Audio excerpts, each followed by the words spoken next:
نحمده ونصلي على رسوله الكريم اما بعد قال النبي صلى الله عليه وسلم وقت الظهر اذا زالت الشمس وكان ظل الرجل كطوله ما لم تحضر العصر۔ آج کا درس ہے نماز کی شرائط، نماز کی شرطوں کے بارے میں، شروط الصلاۃ کے بارے میں کہ نماز کی وہ کون سی شرائط ہیں جن کا ہونا ضروری ہے، کیونکہ شرط کا مطلب ہی یہی ہے کہ جب مشروط نہ ہو یا شرط نہ ہو تو مشروط ختم ہو جاتا ہے۔ یعنی شرط کا اگر نہ پایا جائے، مثلا جن چیزوں کا ہونا نماز کے لیے ضروری ہے، اگر وہ چیزیں نہ ہوں تو اس کا مطلب کیا؟ نماز باطل ہو جائے گی، نماز قابل قبول نہیں ہوگی۔ نماز کی شرائط کے بارے میں مختلف فقہا کی رائے ہے۔ بعض نے اس کو 9 کی تعداد میں شمار کیا، بعض نے 11 شمار کی، بعض نے 6 شمار کی، یعنی بعض نے جنہوں نے زیادہ شمار کی انہوں نے ہر شرط، مثلا بعض ایسی شرطیں ہیں جس کو انہوں نے علیحدہ علیحدہ کر دیں، مثلا طہارت کی ہے، اسی طرح اور بھی شرائطیں ہیں، تو یعنی جنہوں نے 9 شمار کی انہوں نے اس کے اندر بعض شرطوں کو جمع کر دیا۔ مطلب یہ ہے کہ یعنی ایسی شرائط یا وہ امور جن کا نماز کے لیے ہونا ضروری ہے، اگر وہ نہیں ہیں تو نماز نہیں ہوگی۔ ان میں سب سے پہلے طہارت، انسان کو طہارت کا حاصل کرنا ضروری ہے۔ طہارت جو ہے چاہے وہ انسان کے بدن کے ساتھ تعلق رکھتی ہے، انسان کے لباس کے ساتھ تعلق رکھتی ہے، انسان کی جہاں نماز پڑھنی ہے وہ جگہ کے ساتھ تعلق رکھتی ہے، یعنی وہ ساری چیزیں جو ہیں طہارت والی ہونا ضروری ہیں۔ یعنی انسان کا لباس صاف ہو اور انسان جو ہے وہ بدنی اعتبار سے بھی پاک ہو، یعنی جنبی نہ ہو، عورت ہے تو حیضہ یا نفاس زدہ نہ ہو، یعنی غرض پاک ہو، تب اس کی نماز قابل قبول ہوگی۔ دوسری شرط ہے دخول الوقت، وقت کا پایا جانا، یعنی وقت کا ہونا ضروری ہے، جیسا کہ حدیث کے اندر موجود ہے۔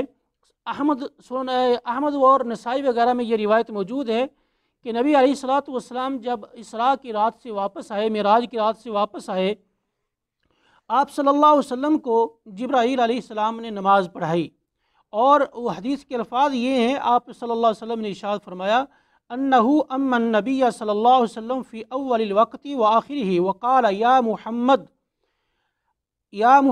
الصلاۃ ما بین ہذین الوقتین۔ نبی علیہ الصلوۃ والسلام نے ارشاد فرماتے ہیں کہ جبرائیل علیہ السلام نے مجھے نماز پڑھائی اور کہا کہ اے محمد صلی اللہ علیہ وسلم، نماز ان 2 وقتوں کے درمیان میں ہے، یعنی جبرائیل علیہ السلام نے آپ کو نماز کا پہلا وقت بھی بتلا دیا اور آخری وقت بھی بتلا دیا، کہا کہ ان 2 وقت کے درمیان یہ نماز پڑھی جائے گی، اس کے بعد یہ نماز قضا ہو جائے گی۔ اور اسی طرح ہی عبداللہ ابن عمر رضی اللہ تعالی عنہما سے روایت ہے، نبی علیہ الصلوۃ والسلام نے ارشاد فرمایا، جس کی آپ نے وضاحت کرتے ہوئے کہا کہ ظہر کا وقت جو ہے وہ کب تک ہے، یعنی کب شروع ہوتا ہے؟ اذا زالت الشمس، جب سورج جو ہے وہ نصف النہار سے آگے، جیسے ہی آگے ہوگا، ڈھل جائے گا، تو ظہر کی نماز کا وقت شروع ہو جائے گا، اور مثلا انسان کا جو سایہ ہے وہ اس کے برابر ہو جائے، اور جب تک عصر کا وقت نہیں ہوتا۔ عصر کا وقت اگر ہو گیا تو عصر کے وقت سے لے کے جب تک سورج جو ہے وہ زرد نہیں ہو جاتا، اس وقت تک عصر کا وقت باقی رہتا ہے۔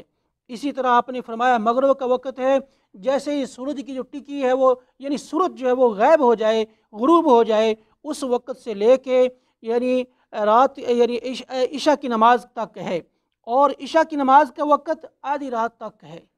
اور صبح کا وقت کب سے ہے؟ جب فجر کی نماز شروع ہوتی ہے، یہ فجر، طلوع فجر سے لے کے جب تک سورج طلوع نہیں ہوتا اس وقت تک فجر کی نماز کا وقت ہے۔ یہ صحیح مسلم کی روایت ہے، جس میں آپ نے ساری نمازوں کے وقت کو واضح کر دیا کہ فلاں نماز کا وقت فلاں تک ہے۔ تو اس کے بعد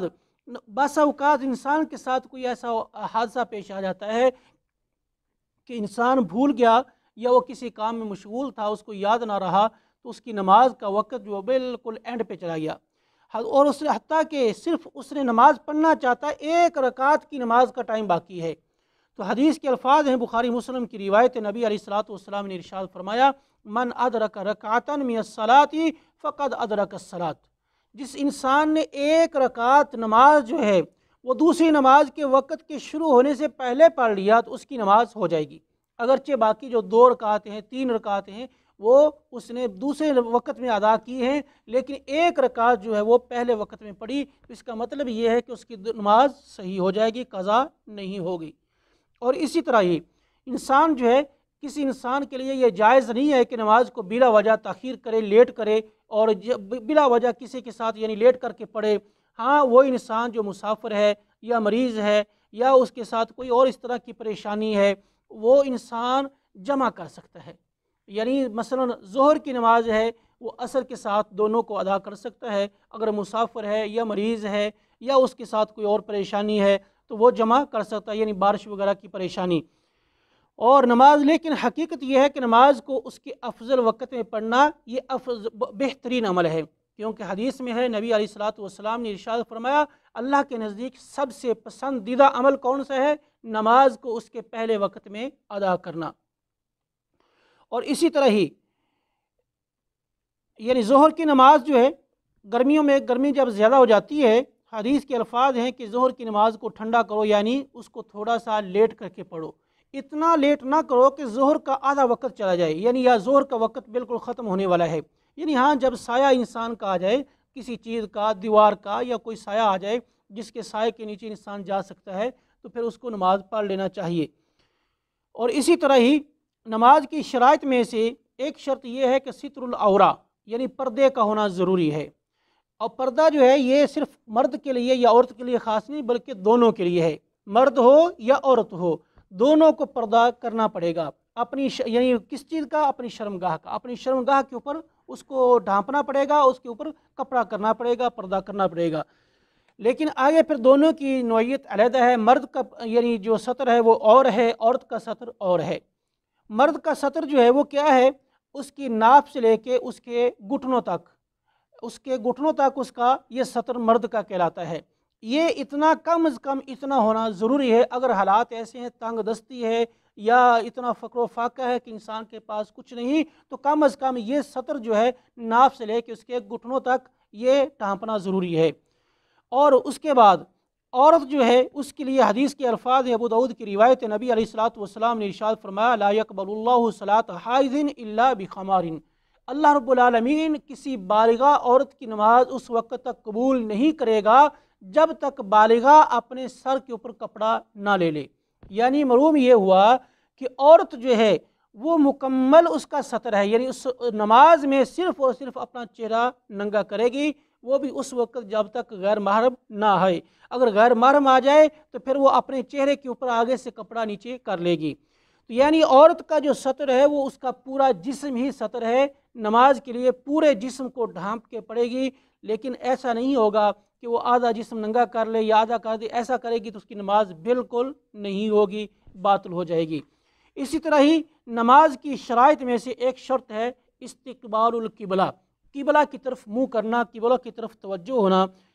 قرآن مجید میں اللہ رب العالمین نے ارشاد فرمایا وَمِنْ حَيْثُ خَرَجْتَ فَوَلِّ وَجْهَكَ شَطْرَ الْمَسْجِدِ الْحَرَامِ، اے محمد صلی اللہ علیہ وسلم جہاں کہیں بھی آپ ہوں کیا کریں؟ اپنے چہرے کو مسجد حرام کی طرف کر لیں، نماز کے وقت اپنے چہرے کو کیا کریں؟ مسجد حرام یعنی بیت اللہ کی طرف کریں، بیت اللہ کی طرف چہرہ کر کے نماز پڑھنا یہ ضروری ہے، فرض ہے۔ اور جو انسان بیت اللہ کی طرف جان بوجھ کے، ایک انسان کو پتہ نہیں چلا کسی دوسرے علاقے میں چلا گیا، اس کو یاد نہیں یا اس کو سمجھ نہیں آ رہی کہ بیت اللہ کس طرف ہے، قبلہ کس طرف ہے، تو میں اس کو یعنی اپنی ایک یعنی جہت کو متعین کرتا ہے، نماز پڑھ لیتا ہے، لیکن اس کو علم نہیں ہے تو اس کی نماز ہو جائے گی، کیونکہ یہ قرآن مجید کی حدیث بھی ہے کہ فولو، جہاں کہیں بھی تم اپنے چہرے کو کرو اور جہاں کہیں بھی اپنے چہرے کو پھیر لو وہاں اللہ کو تم پالو گے۔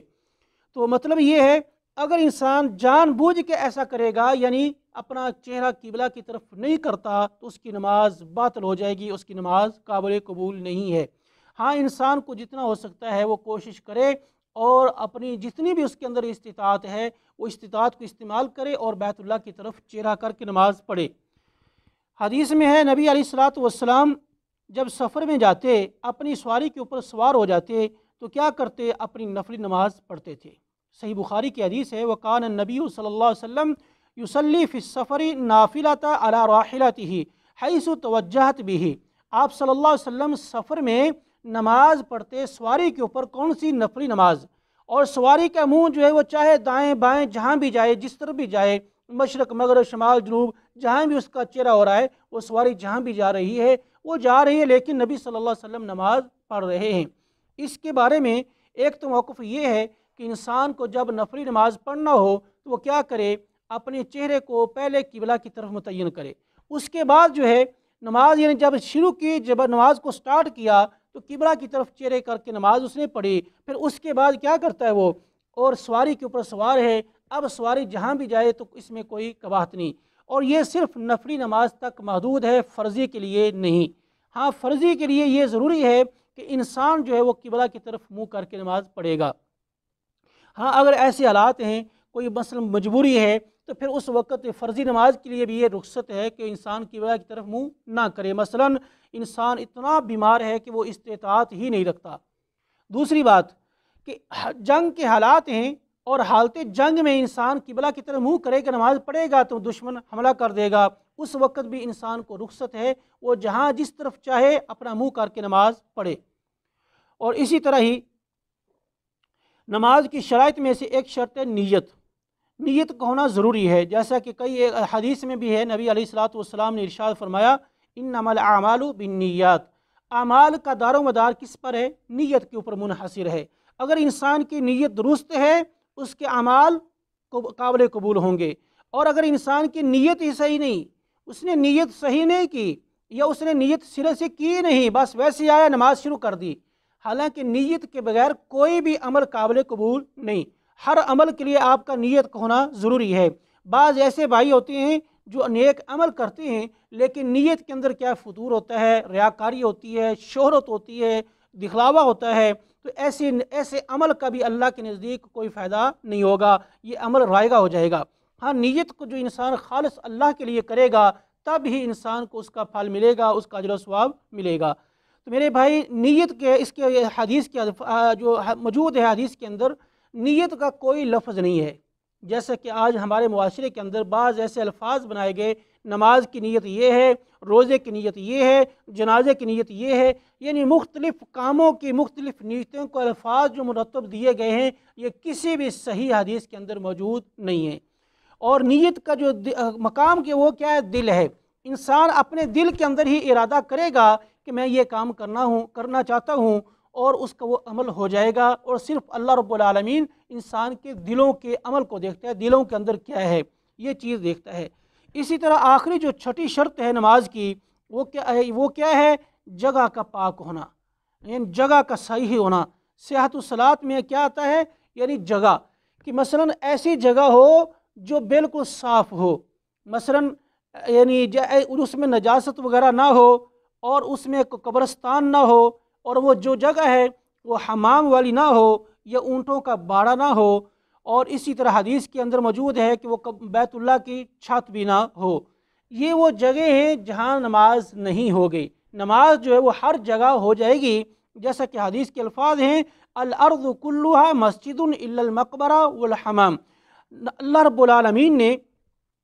اس امت کے لیے یہ خاصہ رکھا ہے کہ یہ نماز جس جگہ بھی پڑھنا چاہیں پڑھ سکتے ہیں۔ ساری زمین جو ہے اس امت کے لیے مسجد ہے، مسجد کا درجہ رکھتی ہے، لیکن چند ایک ایسی جگہ ہیں جہاں نماز سے روکا گیا ہے کہ یہاں نماز نہ پڑھیں۔ ان میں ایک یعنی وہ کیا غلاظت والی جگہ جہاں گندگی وغیرہ ہوتی ہے، اور ایک حدیث کے الفاظ ہیں لوگوں کی گزرگاہ والی جو جگہ ہے، یعنی عام جو شارع ہے، عام جو راستہ ہے اس میں بھی، اور اسی طرح ہی اونٹوں کے باڑوں میں، اور حمام میں جہاں انسان غسل کرتا ہے یا واش روم میں جاتا ہے وہ جگہ، اور اس طرح یعنی یہ وہ چند ایک جگہ ہیں جہاں نماز پڑھنے سے روک دیا گیا ہے۔ تو میرے بھائی یہ چند شرائط ہیں، یہ شرائط کا نماز کے لیے ہونا ضروری ہے۔ نماز جب انسان شروع کرتا ہے، نماز شروع کرنے سے پہلے ان شرائط کا ہونا ضروری ہے، اور اگر ان میں سے ایک شرط یا ایک سے زیادہ شرط نہ پائی جائیں، انسان جان بوجھ کے چھوڑ دے تو پھر اس کی نماز باطل ہو جائے گی۔ لہٰذا یہ ساری کی ساری شرطوں کا ایک ہی وقت میں ہونا ضروری ہے۔ اللہ تعالیٰ سے دعا ہے اللہ رب العالمین قرآن و سنت کے مطابق عمل کرنے کی توفیق عطا فرمائے۔ آخر دعوانا الحمدللہ رب العالمین۔